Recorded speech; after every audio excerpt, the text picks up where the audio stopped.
I'm your host, Michael Lewis. Last Friday, we reported that a server related to the U.S. election was seized by U.S. military personnel in Frankfurt, Germany. This story, which was first exposed by Republican Texas Congressman Louis Gourmet in an interview with Newsmax last week, has now come to light.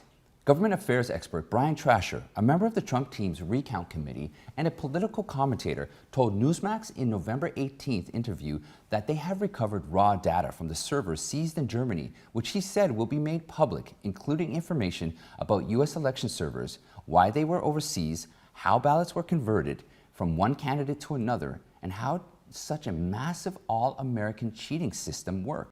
But now that we have seized the servers for Dominion that were over in Germany, and we're starting to get some raw data off of that, I know you guys have a huge audience now, Sean. Congratulations for that. But I want everybody to listen to me. The things that are going to come out are going to shake the globalists to their very core. And when President Trump is declared the winner of this election, what you saw last weekend in the streets, Trump supporters getting attacked in D.C., that's nothing. These people are coming for every city and every suburb, so be prepared because this is happening and you need to protect yourself. Brian, let me go back to you. You said things are going to come out. What things? Well, like I said, the servers... The above quote is from the live interview with Trasher and is intended to show you what he said about the servers.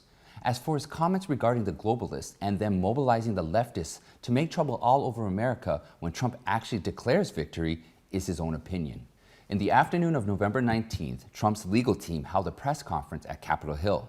During the Q&A at the conference, a reporter asked Trump's attorney, Sidney Powell, this specific question. There's reports that there was a piece of hardware, probably a server, picked up in Germany. Is that true, and is it related to this? That is true. It is somehow related to this, but I do not know whether good guys got it or bad guys got it. We don't know who picked it up. Here's Powell's answer. That is true. It is somehow related to this, but I do not know if good guys got it or bad guys got it, so we don't know who took the server. Now, Attorney Powell claimed that she didn't know who took the servers in Germany and whether it was the good guys or the bad guys. But Trasher, a member of the Trump recount committee, said that they have obtained some of the raw data from the servers and that it had been restored and would be made public. Putting these two statements together creates some confusion. Powell is a reputable American lawyer who would never lie and make things up at a press conference like this on behalf of Trump's team. Trasher, on the other hand, is a member of Trump's recount committee and is briefing the American public in the news media and is unlikely to say anything without solid evidence. But at least one thing can now be further confirmed. The seizure of servers in Germany did happen. It was first reported on our program on November 13, just after Congressman Gomer leaked the story to the public. On Monday, November 9th, U.S. Media Veterans Today published an article online by former British lawyer Michael Shrimpton. The article was titled, "It Was a Steal."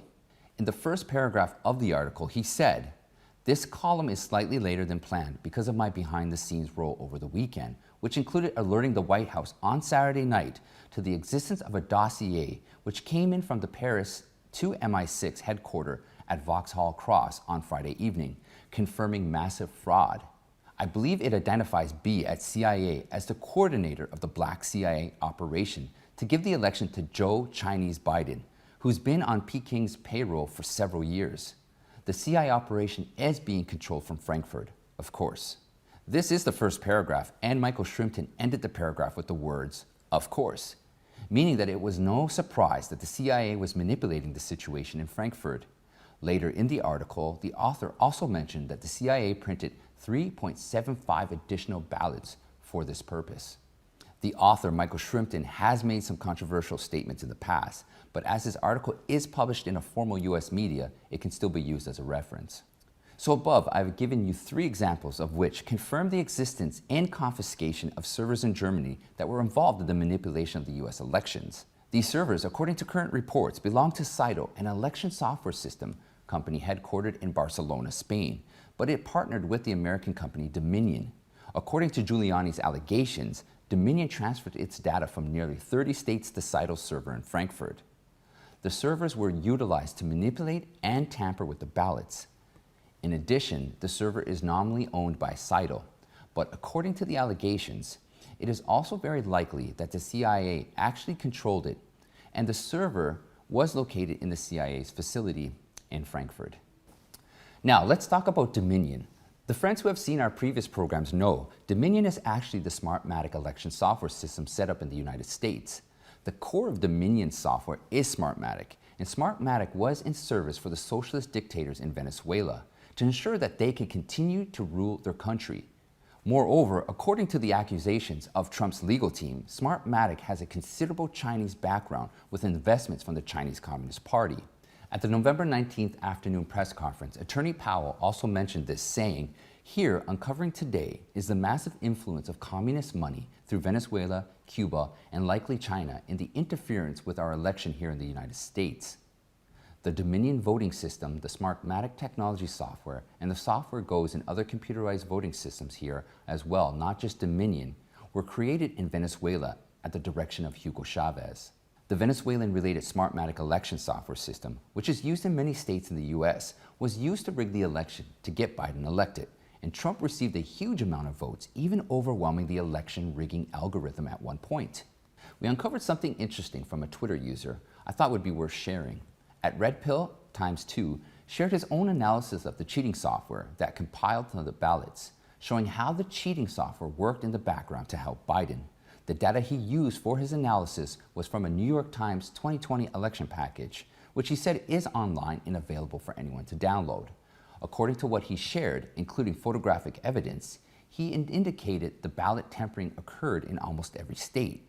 He also pointed out that the Biden camp's fraud was not simple. They cheated so hard, including disconnecting, returning, and restarting the voting system at 2 a.m. on November 4th to catch up with Trump, who had so many votes coming in that it nearly crushed the original algorithm.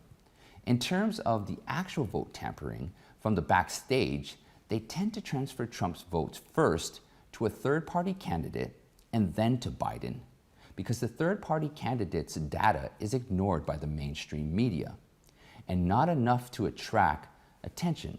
He shared graphs of state data that showed 200,000 votes being moved from Trump to Biden in Pennsylvania, 170,000 votes tampered within Texas. This is not necessarily all the data, but rather what is shown on the graphs he shared.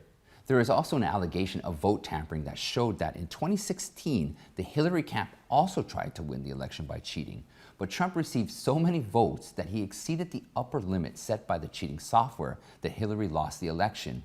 In this election, the cheating software was not configured to have a limit.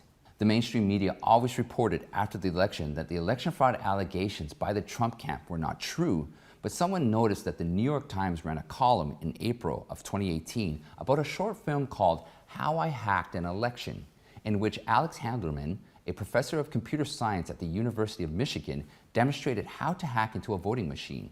He wanted to show people how simple it was and to warn about election security.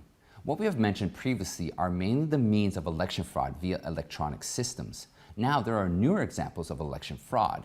Some American media, for example, Gateway Pundit, have analyzed President Trump's voting data in several states and discovered a unique pattern. Here's what happened. In the same county, the number of votes Trump received during the day of the general election on November 3rd was about 40% higher than the number of votes he received by mail-in ballots that were counted after November 3rd. Now, for example, in a county where Trump received 60% of the votes on the election day, he would receive 20% of votes from the mail-in ballots that were counted later, which was a shocking 40% reduction. This pattern was common in counties in Pennsylvania and Michigan, where the percentage difference between Trump's received votes on election day and from mail-in ballots were identical at about 40%, which is very unreasonable. On November